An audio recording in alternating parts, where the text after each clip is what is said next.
for giving me the opportunity to also pass my condolences on my behalf and on the behalf of my constituents of Moibin. The Pope, the late Pope, was a very inspirational person. Mr. Speaker, I personally had a privilege to go to Rome last year, and we were with our Speaker, and I had a privilege to shake his hand, and he is a symbol of humility. Mr. Speaker, when he came to Kenya, he did not just choose to go and stay in the high places, but he chose to go and worship in the most humble place, and that is Kangemi. And that is why we remember him for the great humility he had. And on behalf of myself, my family, my parish, Eldoret Parish, I say pole. Thank you. Nguna?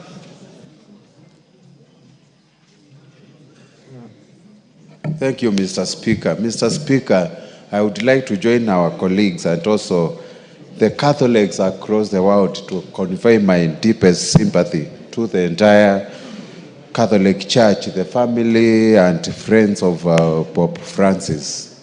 Mr. Speaker, you recall very well last year I was with you in Rome, Vatican, and we visited Pope, and that was my third time to meet Pope and shake his hand, Mr. Speaker. I noticed he's a very good man who championed actually climate justice, and he was a man full of humility, love of humanity, and the world reforms, Mr. Speaker. On behalf of the people of Mwingi West and my family, I would like to say that let Papa Francis rest in eternal peace. Amen. Murugara. Thank you.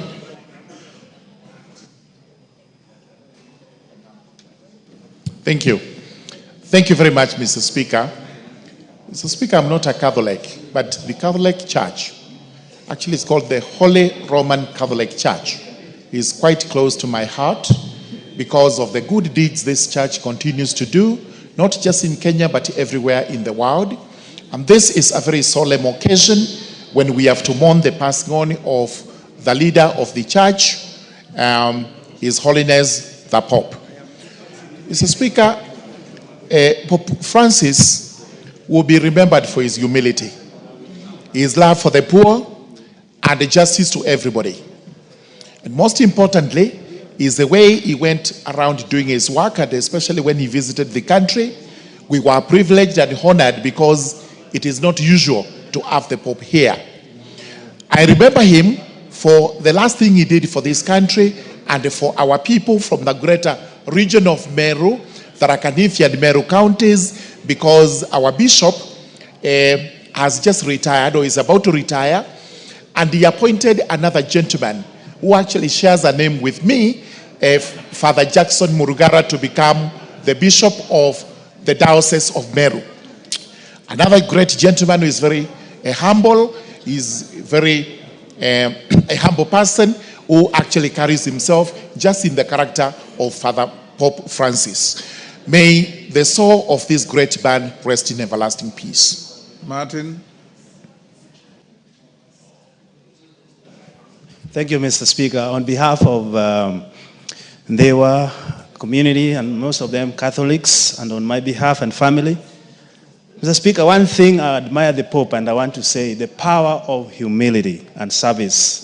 He served to the last minute, even when he was ill health. That should be admired. May the Lord Almighty comfort all the Catholic faithfuls and emulate what Pope was really practicing. Thank you, Mr. Speaker. Daud. Thank you, Mr. Speaker. Mr. Speaker, I wish to convey my condolences together with my constituents of North Imenti and the Diocese of Meru to the whole fraternity of the Catholic Church.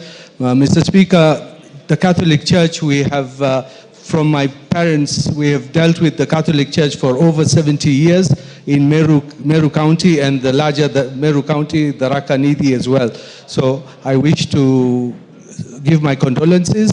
And Pope Francis was a uniting figure. He went to the other religions as well, worked well with the Muslim religion as well to cooperation and all the other for peace and that. So may God rest his soul in eternal peace. Thank you. Mutunga.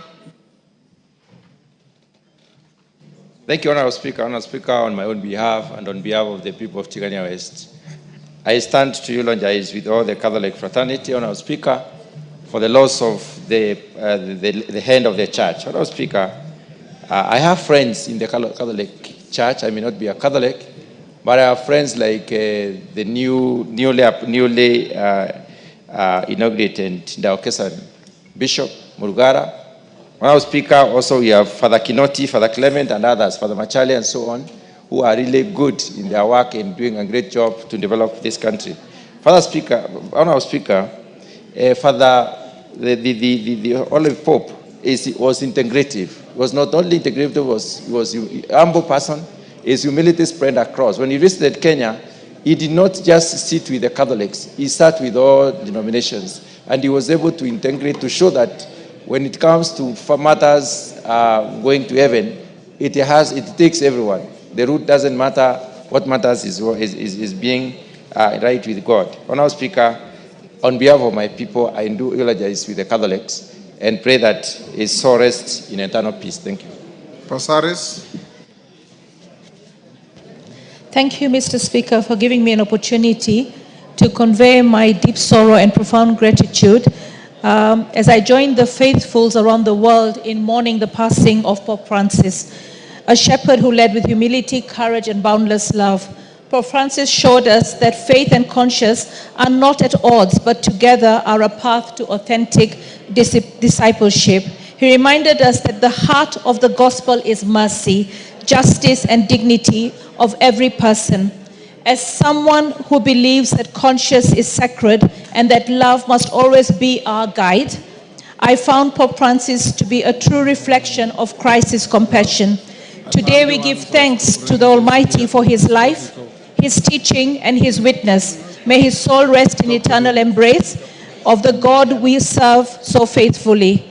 May we honor his memory by knowing that love is stronger than judgment and inclusion is deeper than fear. Mr. Speaker, I've seen a lot of people on social media, the ones who have no respect, actually painting a picture that shows that they have no respect for a man who lived with God and ruled over 2 billion people as a spiritual leader.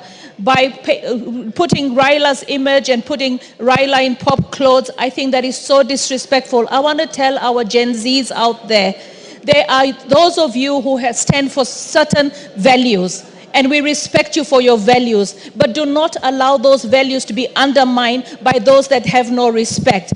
You should have respect for Raila Odinga, and you should have respect for the 2 billion Catholics, and you should have respect for the Pope, who has not even been laid to rest, and you use his death as a mockery. It's something that you should be ashamed of. So let us hold each other with respect and dignity, because if we fail to do that, then you are actually a lost soul. We need to actually honor the people that we have in this world that do good. And Raila Odinga is one of them, and our Pope is another. And there are many others like that. So please, let us have respect and decorum when we are mourning somebody of such high astute and respect across the globe. Thank you, Mr. Speaker. Namwar.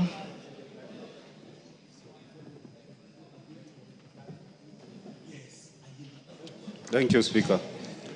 Together with the people of Turkana Central and the Diocese of Lodwar, Honorable Speaker, this is a moment in which we remember the Pope, and together with the Church, in the tremendous things that the Catholic Church has done in Turkana. And during this moment, we send our condolences all over, and together with fellow Kenyans. Honorable Speaker, the life of Pope Francis is akin to the people from the north, those who are pastoralists. And when Pope Francis accepted to take very menial jobs, like being a bouncer, he was able to understand the challenges that people, the human beings, go through. Honorable Speaker, he lived by it. And when Pope was able to travel, even to Asia, to countries in Europe, he was able to identify with the poor. Here in Kenya, when he came, he identified with those who were in the slums. In fact, he advocated for the housing improvement. He even advocated for good neighborliness and love for those who are poor. And he was able to say, those who live in slum areas are able to exhibit the attributes of Jesus. Honorable Speaker, I know this is a time when we are looking for another pope, but to us, we want somebody who can be able to broker for diplomatic relations, like how Pope Francis did for Cuba and the US. And when he was visiting the Palestinians and even the Arab countries, he was able to identify with the faith of the Islamic religion. Thank you, Honorable Speaker. Member for Ndia, then Milemba.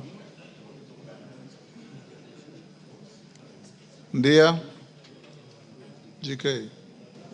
Honorable Speaker, thank you. I rise to join millions across the globe in mourning the passing on of the Holy Father. Honorable Speaker, the Holy Father was a symbol of humility, peace, and moral authority. Honorable Speaker, the Pope is one man who displayed a life that can inspire us leaders to focus on the common good, on the things that make the lives of our people better. So, Honorable Speaker, I, on behalf of the people of Dia, mourn the passing on of the Holy Father. Thank you.